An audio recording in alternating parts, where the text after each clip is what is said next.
Um, Welcome to everyone. Thank you for those who are returning. It tells me I'm doing a good job. And for those new folks, welcome. I hope we can convince you to keep coming back. It's nice to build a community um, of of pet parents and interested healthcare professionals. So I'm going to boy, they keep coming in. I'm gonna share my screen here. And then I'm going to start with the slides. And because I've got this today is going to be kind of a hybrid program.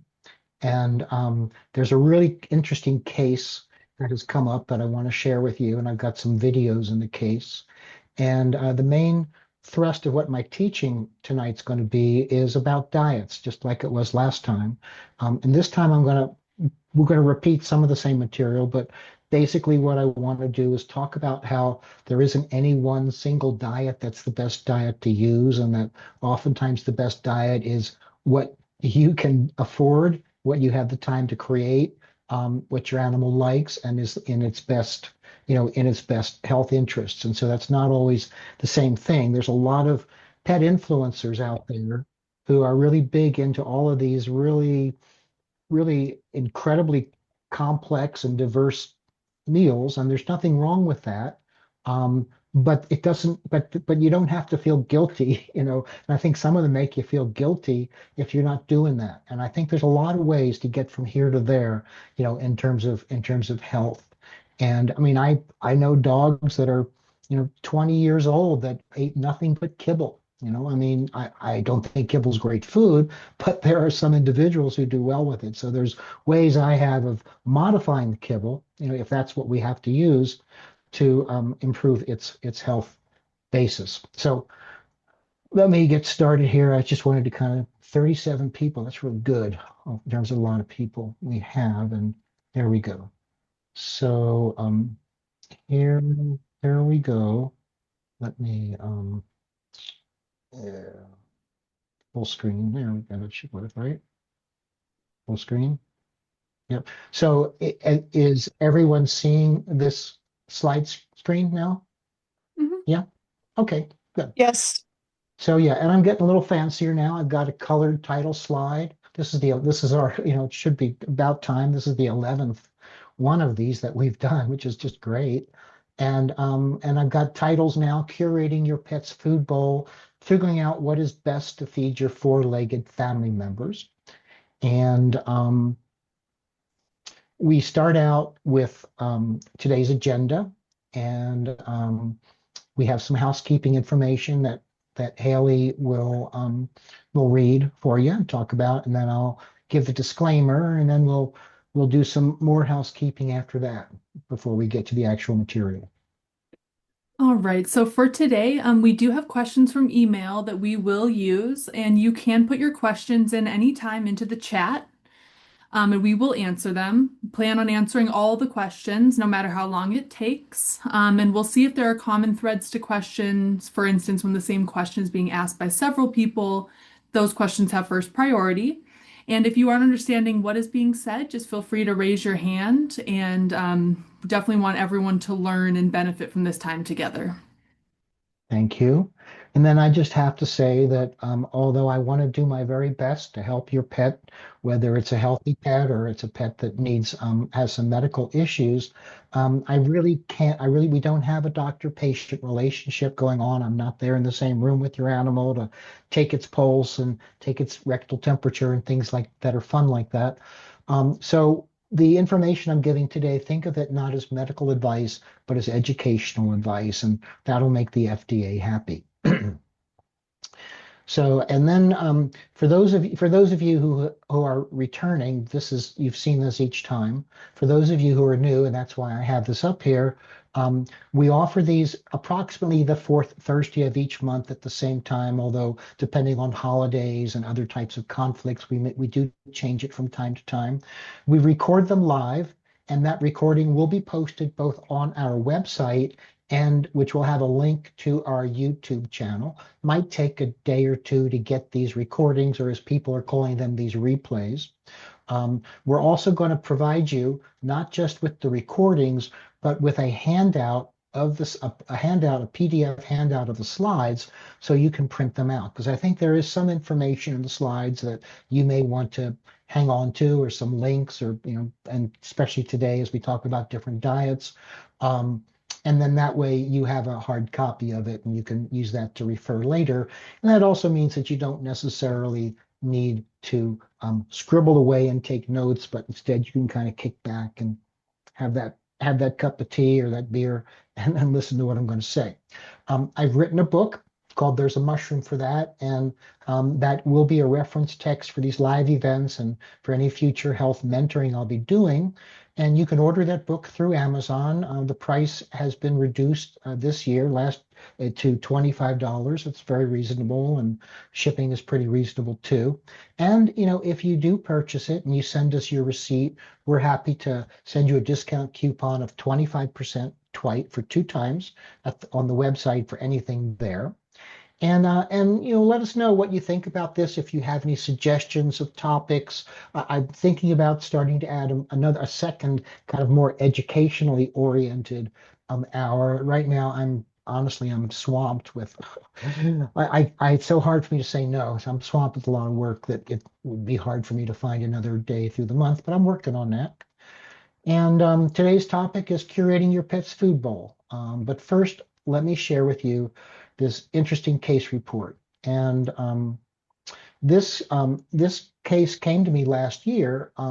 The pet parent Sam said that her cat had been given the Revolution spot-on drops, which is typically used for heartworm and other types of parasites.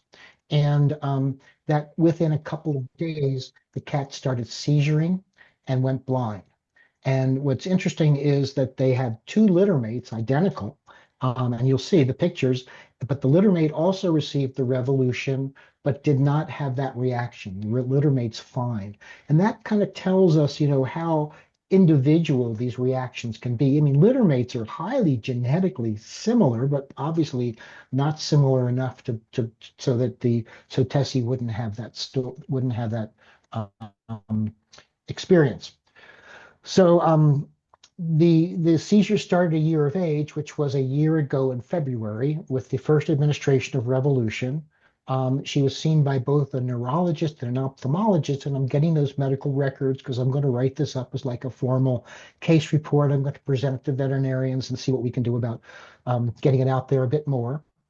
She was put on a lot of different anticonvulsant medications like phenobarbital and Keppra, but she had what we call breakthrough seizures. And this means that even on the anticonvulsants, she still had seizures. It's a real tragedy because those anticonvulsants really turn them into like walking zombies, and yet they're not really working, and they can have adverse effects on the liver and whatnot. And they even did a brain MRI, and cats can get a disease called toxoplasmosis. And that's one reason they tell pregnant women not to clean kitty litter, because it's passed through their feces. And toxoplasmosis in the cat goes to the brain, where it can cause seizures and blindness. But they tested for it and didn't get any positive tests. And of course, her litter mate didn't have that problem either. Um, but so he reached out to me, and I suggested the use of our CBD tincture, the sterling silver, because it's the less potent tincture for a smaller animal. And I also suggested that she try the mushroom lion's mane. And the lion's mane mushroom is very palatable. It has a dominance in the nervous system, and there's not a lot of research about lion's mane and epilepsy. There's more research about reishi and epilepsy, but reishi is extremely bitter. I don't think there's many cats that would be accepting of it, especially at the high enough levels that we need to have an effect. So I chose the lion's mane because I thought it was more likely we could actually get that into the cat. And with cats, that's always a consideration. Not just that you know what to use to treat it with, but that what you're using to treat it with is something that you're going to be able to get into the cat, that you're not going to be chasing it around and winding up shredded from their nails and everything. So, so anyway, and I've seen good synergy between the use of cannabinoids and mushrooms, especially lion's mane. Oh wait, I'm sorry. I've got a video here. So this video and Sam, the owner, just sent it to me today. This shows that she's blind because she can hear this toy, but even she and that's why her head's looking at it, but she can't really see it. And watch this. See that? There. Well, a little better, but you can see that she's confused. She hears the sound, but she can't. You can see that she's blind in that regard. So the owner began administering the lion's mane mushroom extract, a quarter teaspoon each meal twice daily, which is higher than we would use for wellness, which is the idea. We wanted a higher dosage. In our organic sterling silver CBD CBG tincture, along with the medications. And if anything, the CBD makes the medications work better. And it was a pretty good dosage, a mg per kg twice daily with food. And according to Sam, for the first time in months, she went without a breakthrough seizure for a full 3 weeks. And for those who have animals that seize, you know that interval between seizures becomes a very important metric. And at this, prior to that, I think the cat was having seizures multiple times daily. So that's great. And and and so this is ongoing improvement over the past few months. She still does have some seizures, but they're significantly decreased. Her appetite's improved, and behavioral changes were seen early in the use of these supplements, and and changes like more playfulness. Playfulness is a sign of good health. If they feel well enough to play, it's a good sign. And also appetite is another indication of good health. So she was more playful and she's more engaged and had a better appetite. And this is the follow-up. We just got this video last week, and she's the kitty cat on the right. You can see they are definitely litter mates. And you can see that's the laser right there. And I can't wait to get the reports from the ophthalmologist and the neurologist, but watch this. She's on the right. Look at that. She can see that.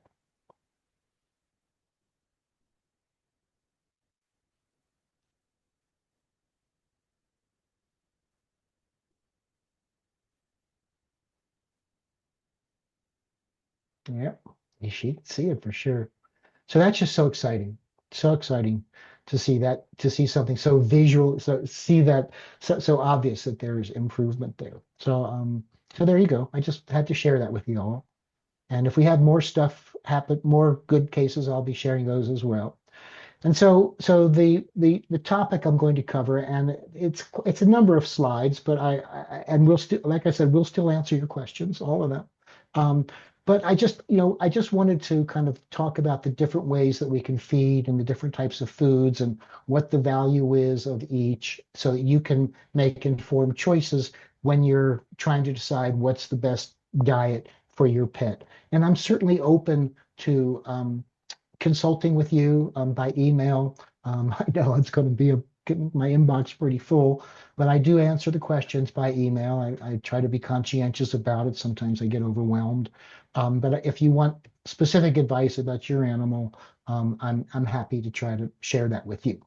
But fresh food is, and just defining what fresh food is, it's just food that hasn't been processed. So it could be raw or it could be gently cooked. And it has the highest level of all the nutrients that you need, not just the macronutrients, which are the protein and carbohydrates and fats, but the micronutrients, which most nutritionists don't really look at in terms of when Purina's creating diets or Hills is creating diets. They're not really looking at the micronutrients in the ingredients. What they'll do is they might add them back later and tout that this is really good for brain health, when in fact they could have been using fresh ingredients that had those micronutrients in them.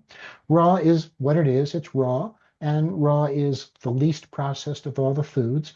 It can be very good for many animals. There's some animals that don't do well with raw at all.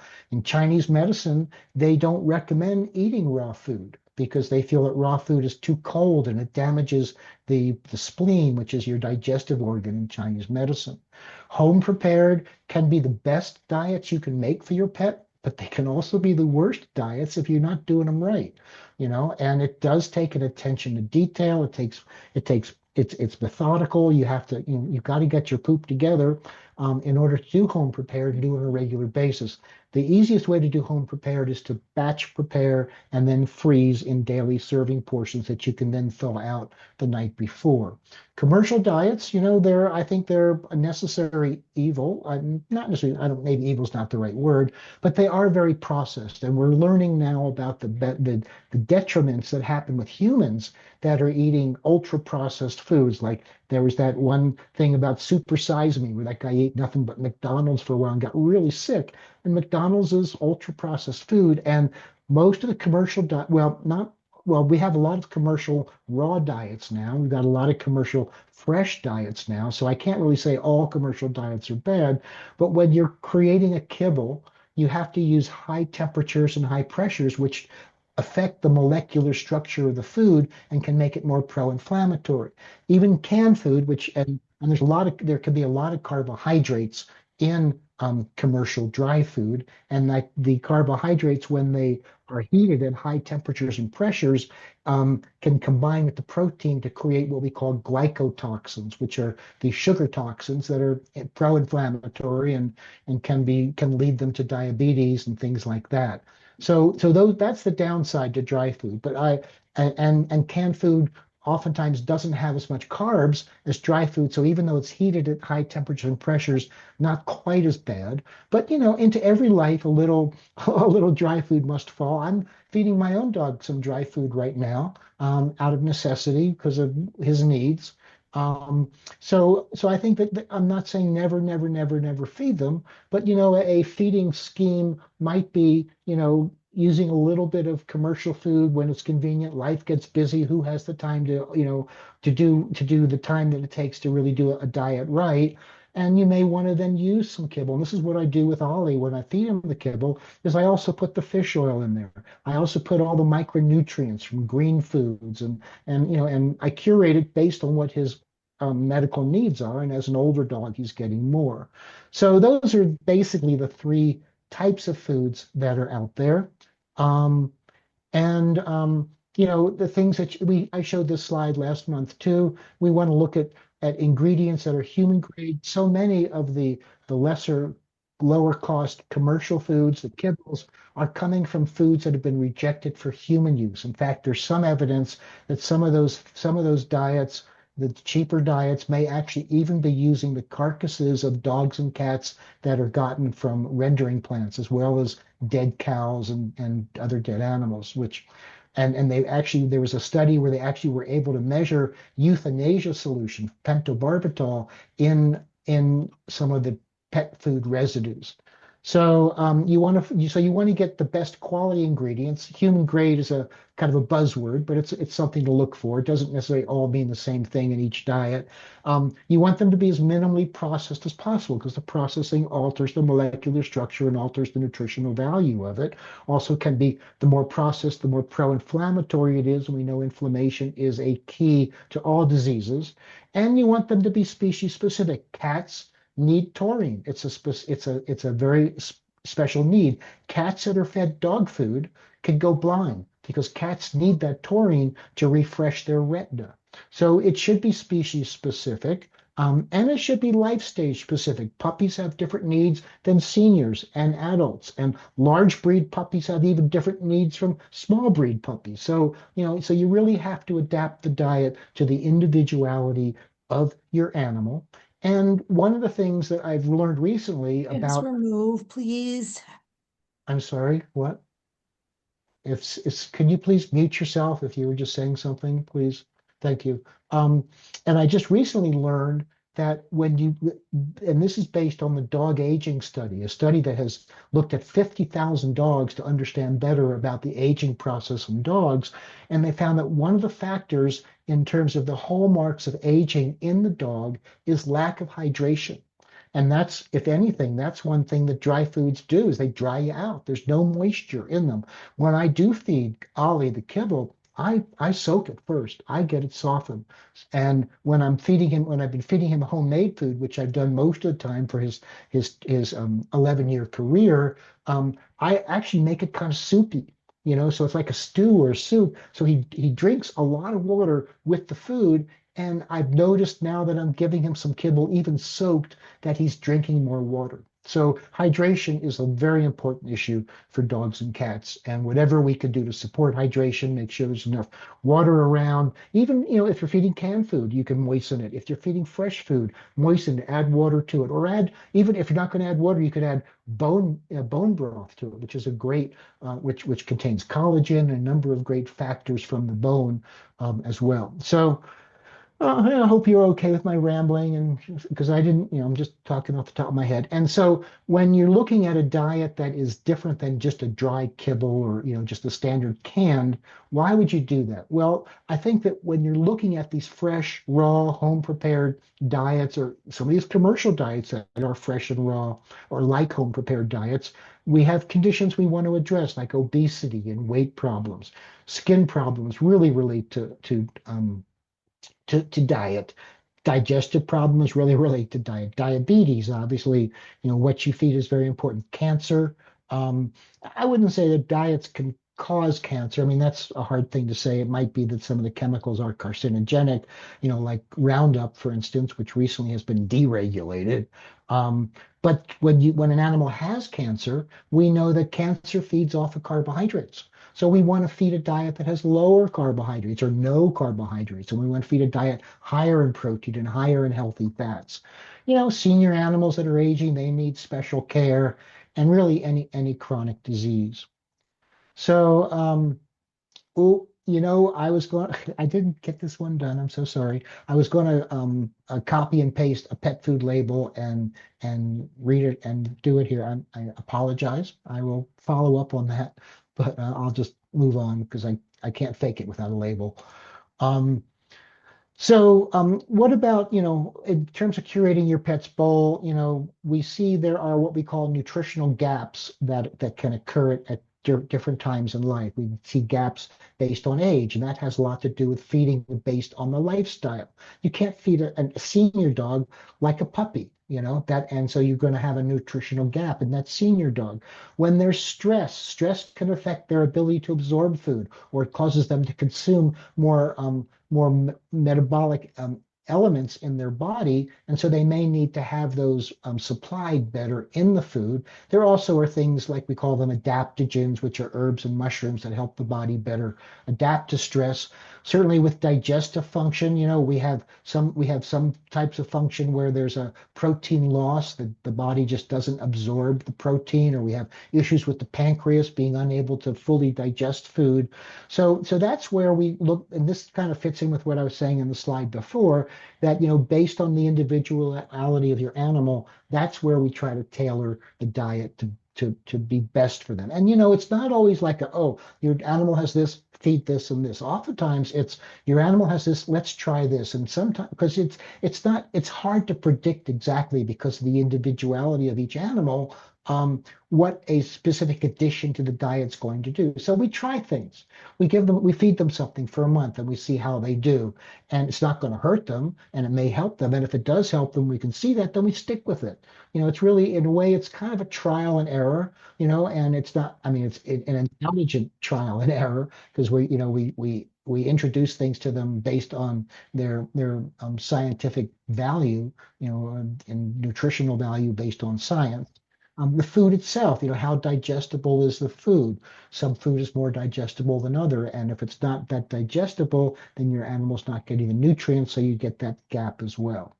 And we tend to feed too much. I am very guilty of that. My dog is he, he's got PTSD. He was terribly abused when he was young.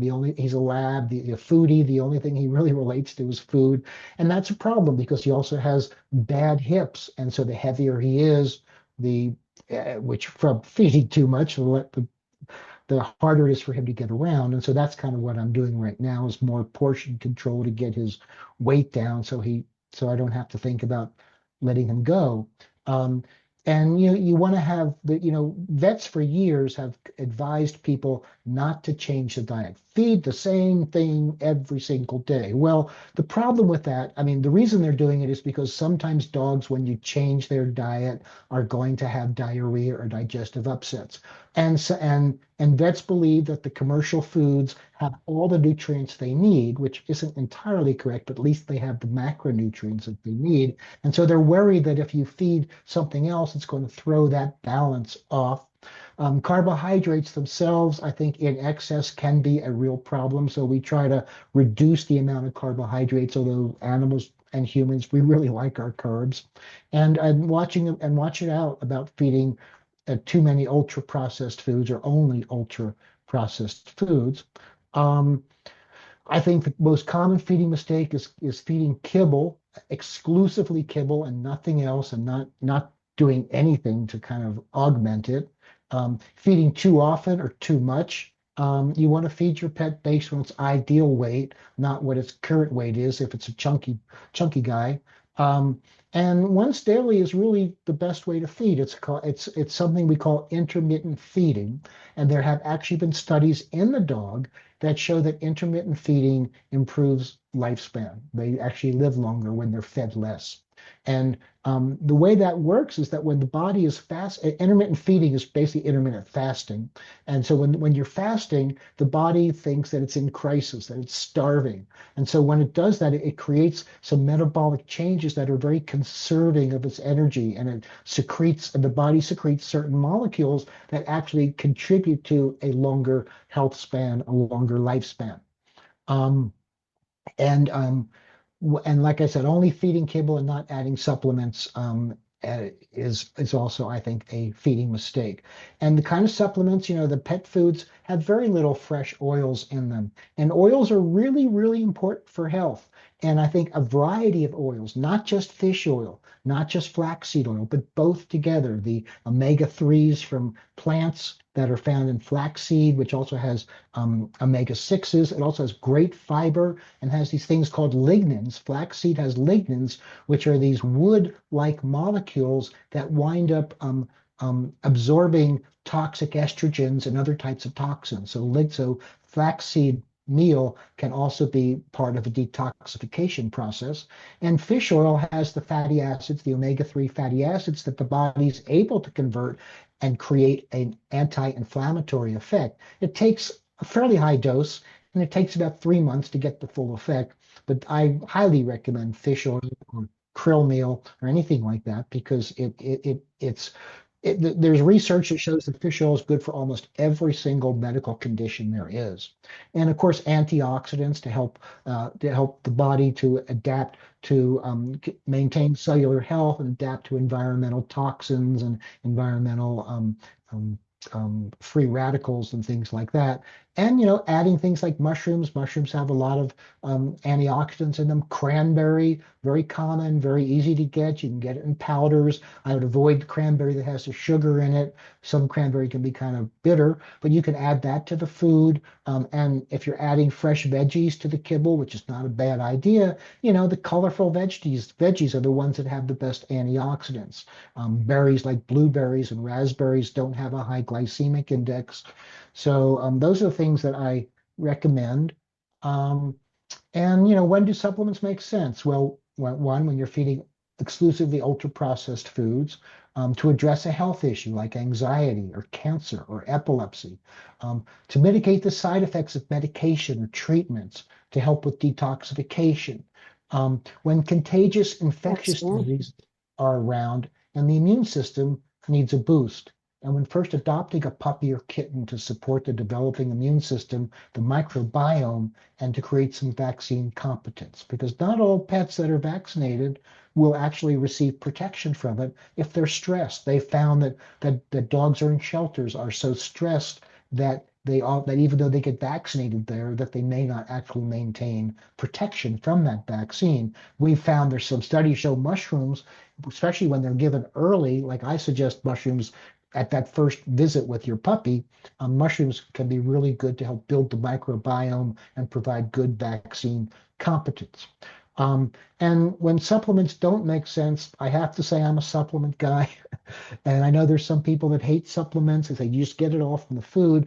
Personally, I think with soil depletion and industrial agriculture, it's rare to find, commercially available um, um, foods that haven't had their nutrients depleted. Certainly, small little organic farms, locally sourced stuff, where the soil's been replenished and where there's, regenerative agriculture, as they call it, supplements that from herbs and mushrooms that are grown on that kind of soil will have value to it, and so will the foods as well, the vegetables and the meats. Okay, so how do you improve your pet's current food?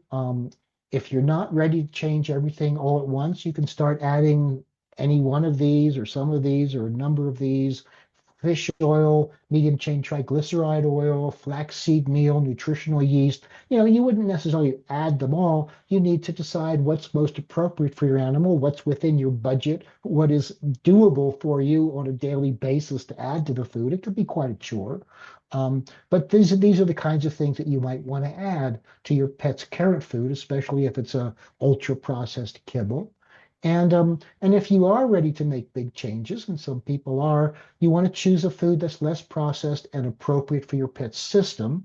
And that may be homemade diet. That may be something you get, at the supermarket, or that may be something you get online or at the pet store, because now the pet stores are having good quality frozen diets and freeze-dried diets and all the really good kinds of diets that are commercially available. Some of them are overly processed and they do sell kibble there, but you can get some decent foods at your local, at many of the local pet food stores. But what I'm kind of leading up to here, and I apologize if this feels like marketing to you, but we've started to add to our website some diets that I've curated, that I vetted and I think are decent diets. We've been buying them and feeding them to our own animals to evaluate them. I've got 4 diets up there now, and we're using what we call a affiliate relationship. And that means that you can buy it through our website, and it may send you to their website with a code, and then that way they will deliver it fresh, frozen to your door. You'll get a discount. We get a little kickback for referring you to them. We don't have to keep inventory, and I don't know how we can keep inventory with frozen diets anyway and ship those out. So we'll show those on the next slide or two here. But there's key nutrients and supplements to add for skin, gut, joint, and immune health. And there's that same list we have up here. And we've got a number of products on the Well Pet Dispensary that can help to provide these supplements for you as well. I'm trying not to make these events be too much marketing, but I think it's good for people to know where they can source things. And I really take pride in my knowledge and ability to source good quality supplements and good quality foods as well. So the foods that we're going to be offering, that we offer right now, although I think we're still having a little problem with Evermore as far as getting the right code for it, but that'll filter out in the next day or two. We've had Chi Dog and Chi Cat for a while, and these are frozen raw foods delivered to your door, and they're formulated to base what we call TCM energetics, which means maybe we look at pets as having a certain element to them, and that's kind of matches their behavior and their constitution, and can also match what kind of foods would best feed them. So we have a fire animal, and you kind of know those, maybe like a Jack Russell Terrier, might be a fire dog, and we've got the wood dogs, which are very sturdy and stable. You've got the water dogs, and also, if an animal has kidney disease, then it also needs a water diet to help balance that deficiency in that water aspect of the dog. So the websites have a lot of information. For those of you who are familiar with TCM or getting acupuncture or things like that, these may fit in to the kinds of to the acupuncture treatments that your vet or your acupuncturist is giving to your animal. They're very good. They're formulated by a veterinarian. She's really smart. I know her well. And these websites are all really good. I can help you with some of it, but you're probably better off going directly to them. They've got great customer service, each of these companies. That's one reason I chose them. The next diet is Evermore, and all of these are for dogs and cats. And all the rest of the diets are gently cooked. Only the first one was raw. Nothing against raw or, but I think gently cooked oftentimes is kind of fits more. More animals do well with gently cooked than raw because some dogs don't do so well with raw. They're all gently cooked at about 165 degrees Fahrenheit, which removes the bacterial pathogens but doesn't really destroy the good enzymes and the good micronutrients. The thing that Evermore, and I know the owners of this as well. I've known them for a couple of years. When I exhibit for real mushrooms at these different shows, usually my booth is right next to them, so I've had a chance to get to know them well. And their food is really tasty food. Their big thing is they source them from local farms. They're in Pennsylvania and upstate New York, and they're formulated to be very tasty. They're so tasty, in fact, that the owner Hannah ate her food exclusively for a month, nothing else but her gently cooked diet to demonstrate how nutritious it is. Raised Right is a fairly new entry into the marketplace. It's also gently cooked food, and it was developed by Dr. Karen Becker and also Dr. Barbara Royal. Um, Dr. Becker, perhaps you know her from the Inside Scoop or from her work with Rodney Habib or her Forever Dog book. She's quite big in this realm that I'm working in, and I count myself fortunate to have her both as a colleague and a friend. And the raised and Barbara Royal equally is a consummate of diet formulator, and they both formulated these diets. What's really interesting about the Raised Right is they're drier. They're moist, but there's less moisture in it. They're not dried, and what that means is that you're not paying for as much water weight. When you're paying for the weight of the food or for the shipping costs. So you may want to maybe moisturize it a bit with some goat milk or fermented goat milk or some bone broth or something like that to add more moisture to it because we want, as I mentioned, hydration is really important. And I've got some pictures of these as well. But what's really cool about Raised Right and Chi Dog and Chi Cat and Goodness Gracious is that they also have diets within their realm that might help your animal if it has a disease problem, like kidney disease, for instance. Not every disease, like Hills has, but they're working on that. So I give all of these my stamp of approval. The last one is called Goodness Gracious, which I think is a really cute name for a diet. Also dogs and cats, also gently cooked food, and they also have some diets for disease issues like kidney, and then some have novel protein like rabbit and pork. So we've just finished feeding the Raised Right. We first fed the Evermore. The cats loved that. The Raised Right was kind of something different, so they were a little suspicious of it, but their bowls still empty out over a longer period of time. And we're waiting to get our shipment of Goodness Gracious, which I'm sure is going to be really tasty as well. So here's a screenshot from the Chi Dog website. And just to give you an example, there's so much material on these websites. I just wanted to give you a glimpse of them. Um, and you can see kind of they show you these shows you the different diets based on the different elements. And they go into a lot of discussion about what's in the diets, wood diet, fire diet, earth diet, metal diet, water diet. Also, for you who have dogs and cats who have food allergies, if you do a food allergy testing and you know that there's certain ingredients you need to avoid, with these diets, you get a lot of choices. They don't have huge numbers of ingredients like we oftentimes will see in our kibble or commercially processed foods, but they got fewer ingredients. Many of them just have, a single source of protein, and protein is the most common allergen. So you can go through these different diets to find the diet maybe that doesn't have the ingredient that your animal's sensitive to, because sometimes that can be a real problem. That's one reason people do their own homemade diet so they can create the diet tailor-made to their animals' sensitivities. This is Evermore, and it's really cute. I like Evermore a lot. I haven't eaten it myself, but I just like the idea, and I like these. I like the folks that make it. They're just a couple, just a husband and wife, and just love animals, and they're trying to do the best they can for the critters. And they've got both. dog food, and they don't have a lot of choices. They got chicken, beef, turkey, and lamb. Um, and for, oops, sorry, wrong way. And for cat food, they just have beef and turkey. But they're quite tasty and quite well formulated. Um, Raised right, they call this, here's you're seeing the buzzword human grade dog food. But what I think is cool is they have these air dried recipes, basically dehydrated. Um, but they're, there's no temperature used, so they're not ultra processed, but they're drier. So they've got better shelf life. They're more convenient. You can add water to them. I don't know that I would want to feed it all the time. I think you really need the fresh food. I don't think you can.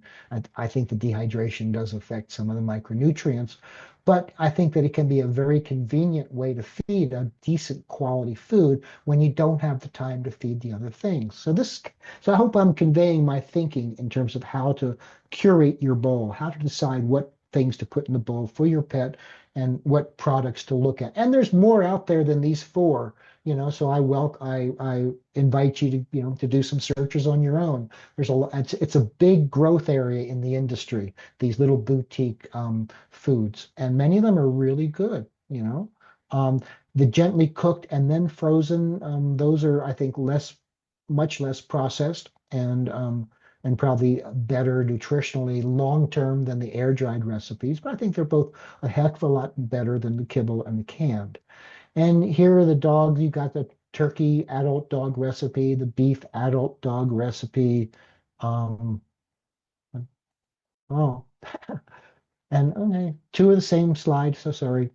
Um, and then here you can see the product line. They've got the original and pate recipes, but they also have veterinary support recipes. And so they've got some diets. And Dr. Becker and Dr. Royal both are consummate veterinarians and consummate food developers. And so these are good diets for specific things like kidney disease, digestive disorders, and so on.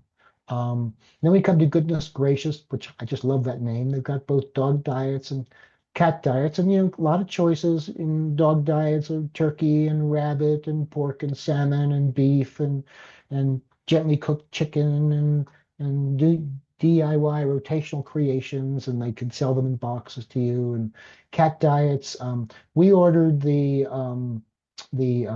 rabbit and pork. Our cats really like the pork, and for some reason there's a supply chain issue or something. We're having trouble getting pork, raw pork, cat diets. So we're trying this one out to see how that works.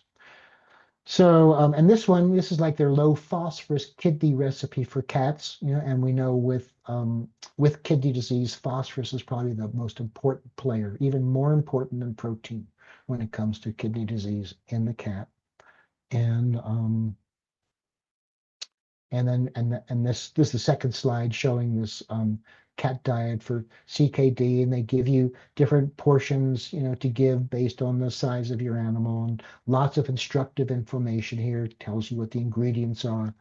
So these are really good things. And Haley, and that basically that's at the end of the slideshow. So we'll go to the questions next. But Haley, what's the story with the availability of these? Are these all good to go except for Evermore as far as Yeah. So we have everything set up for Chi, dog, and cat that we've had for a while. And we do have everything set up right now for Goodness Gracious, as well as Raised Right. I have those links. I'm working on updating the website in totality to have where I have created product pages, for each of these. But we do currently have the links, and I'm hoping that those links will be up on the site this weekend. But I will put the links into the chat here and in the email that we send out afterwards. Make sure those links are in there too. okay, yeah. So maybe be patient with us. Maybe by early next week, we should have this together for you. But I wanted to introduce this to you, and I wanted to use these events to kind of talk about new products that we have. For instance, I've just recently formulated some new products, mushroom products for real mushrooms, but we don't have them in inventory yet. So we'll talk about them next month when they are in inventory, and we'll send out, our email campaign to describe these mushroom products as well and what they're good for and when to use them. So I'm going to stop my share and go back to face with everybody. Hello, hello everybody. No one, you guys aren't sleeping yet, huh? So, okay, so I'm ready to start doing some questions and some answers and see how I can help you. So, Haley will curate the questions. But if you have questions that you haven't already submitted by email, please put them into our chat, and we can then talk about that then. And if you have, let's say, a pet who recently had some kind of medical crisis and you want to have some, feedback, I'm here. And I did put the goodness gracious and the raised right links are in the chat there, but yes, thank you for your patience. We'll have those links up shortly on the site. So I do have a few questions here. So if you mix ingredients for homemade dog food and freeze it, is it better to add the cod liver oil supplement at time of feeding rather than adding when you freeze the portions? No, the oil will freeze very nicely. So I wouldn't worry about that. It's not going to be destroyed by the freezing process. And in fact, the freezing process will keep the cod liver oil fresher, less likely to go rancid. Even in that bottle that you keep in the refrigerator, it has a certain shelf life, and freezing is much more preservative than refrigeration. So no, I think for that particular ingredient, no, I wouldn't worry about that.